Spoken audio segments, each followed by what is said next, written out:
Bienvenue sur la chaîne de Vapoclop. Aujourd'hui, découvrons la box Cuboid Lite de chez Joyetech. La box Cuboid Lite est une toute petite box en termes de form factor. C'est vraiment une box assez petite, mais qui est très performante. À l'intérieur du kit, nous retrouverons bien entendu la box Cuboid Lite, un cordon de rechargement afin de pouvoir recharger sa box, une carte de garantie et un manuel d'utilisation concernant la box. La box Cuboid Lite mesure une hauteur de 67 mm, une largeur dans ce sens de 41 mm et une profondeur comme ceci de 26 mm.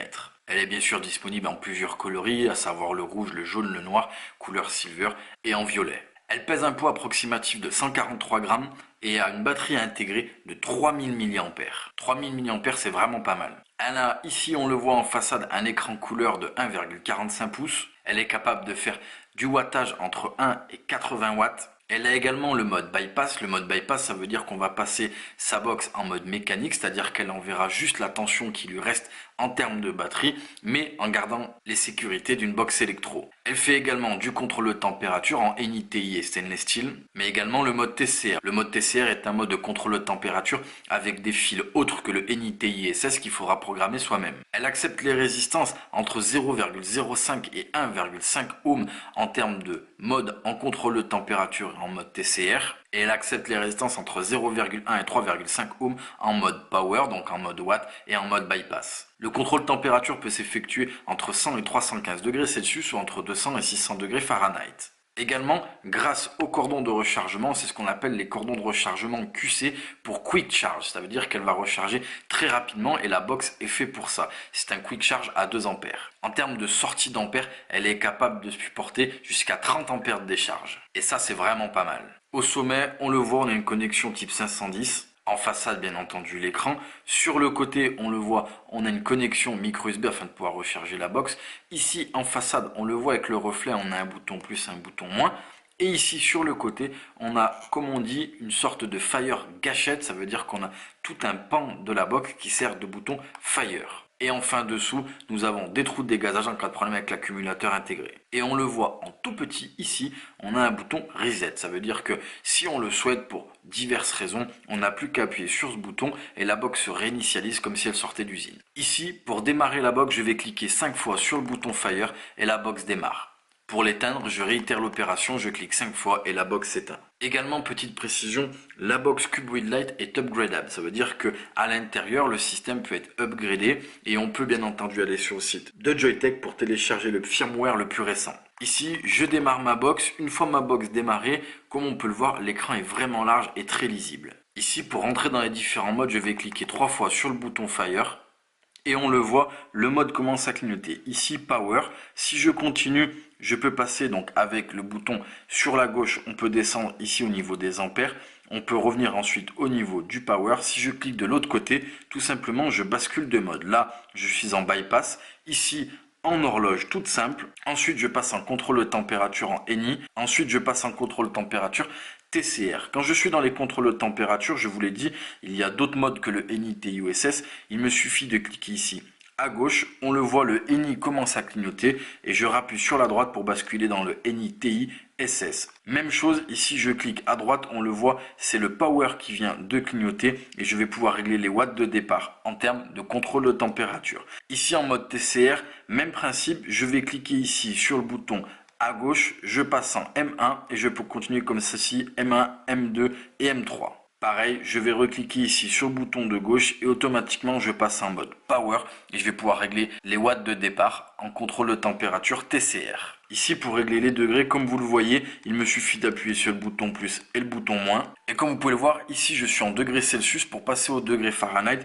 il me suffit d'aller à la limite basse ou haute. Je continue et hop, je passe ici en degrés Fahrenheit. Pour repasser au degré Celsius, je vais à la limite haute, je continue et je repasse en degrés Celsius. Ici, je vais éteindre ma box. Une fois ma box éteinte, pour passer en termes de réglage du mode TCR, je vais appuyer sur le bouton plus et le bouton Fire en même temps. Je reste appuyé quelques secondes et comme on va le voir, automatiquement, je vais passer en termes de réglage de contrôle de température TCR. Ici, j'y suis. C'est là où je vais pouvoir régler le coefficient de chauffe de mon fil, autre éventuellement que le SS, TI et NI. Ici, j'appuie sur le bouton Fire pour basculer dans les différentes mémoires. Et c'est là où je vais pouvoir tout régler. Ici, box éteinte, je vais appuyer sur le bouton Fire et le bouton moins en même temps. Je reste appuyé et là, tout simplement, à l'écran, ça va m'afficher ce qu'il me reste en termes de batterie en tension. Ici, 4,5 volts, ma batterie est quand même bien chargée. Ici, à l'écran, peu importe le mode dans lequel nous sommes, nous avons en façade au plus gros,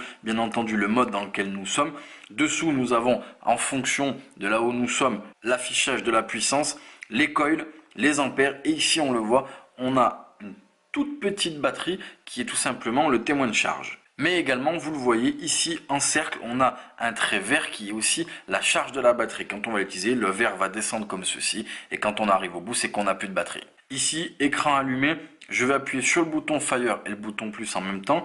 Je reste appuyé et comme on le voit ici, je vais pouvoir gérer tout simplement plusieurs menus. Là, le premier, c'est l'écran. Donc, je vais pouvoir choisir combien de temps l'écran reste allumé. Ensuite, je vais pouvoir mettre en route les statistiques ou pas. Je vais pouvoir limiter en termes de puissance. Bref, c'est là où on a tous les petits sous-menus. Ici, box allumée, je vais appuyer sur le bouton Fire et le bouton moins en même temps. Et c'est là où je vais mettre en route ou non le mode style. Le mode style est un mode furtif. Si le mode style est allumé, ça veut dire quand vous allez vaper, l'écran ne s'allumera pas. Et si le mode style est désactivé, quand vous vaperez, l'écran restera allumé. Ici, box éteinte, je vais appuyer sur le bouton plus et le bouton moins, ce qui va me permettre de changer l'orientation de l'écran. Bien entendu, cette box a toutes les protections qu'on attend d'une box à nos jours. Un cut-off, une protection contre les court-circuits. Bref, elle a tout ce qu'il faut. Voilà en ce qui concerne les manipulations de cette box. Vous l'avez vu, il y a pas mal de petites manipulations sur lesquelles nous ne sommes pas allés en profondeur. Pourquoi ? Puisque c'est des configurations qui sont, ma foi, un petit peu poussées. Il faut vraiment en avoir l'utilité, mais c'est bien de les avoir. Par exemple, la limitation en termes de power, en termes de puissance, il est possible de la limiter. Il y a également la fonction preheat, vous l'avez vu passer dans les sous-menus. On peut avoir un préchauffage de sa résistance à la base. Et il y a aussi un calcul de l'apport nicotinique qui est malheureusement pas assez précis. C'est-à-dire que c'est une valeur qui est calculée par la box, en tout cas extrapolée par le firmware. Mais elle ne s'appuie sur rien de spécifique. C'est quelque chose qui est à titre indicatif pour savoir si on a eu une consommation un peu plus excessive que d'habitude de la nicotine. Bref, c'est quelque chose d'assez particulier. Ce que nous retenons, c'est premièrement sa taille. Elle est vraiment petite, elle rentre dans la main et ça va charmer pas mal de personnes.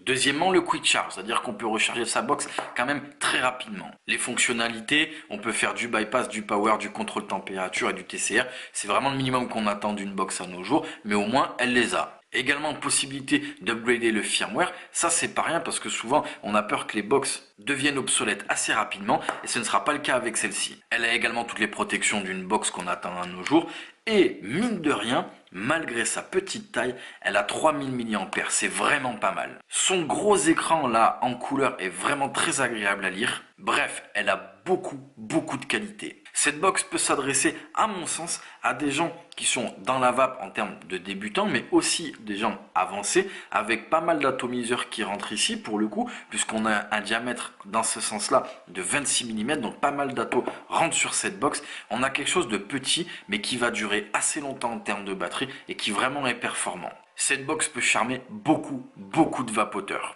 Voilà, ce sera tout pour la Cuboid Light de chez Joyetech et nous vous remercions d'avoir regardé cette vidéo sur la chaîne de Vapoclop.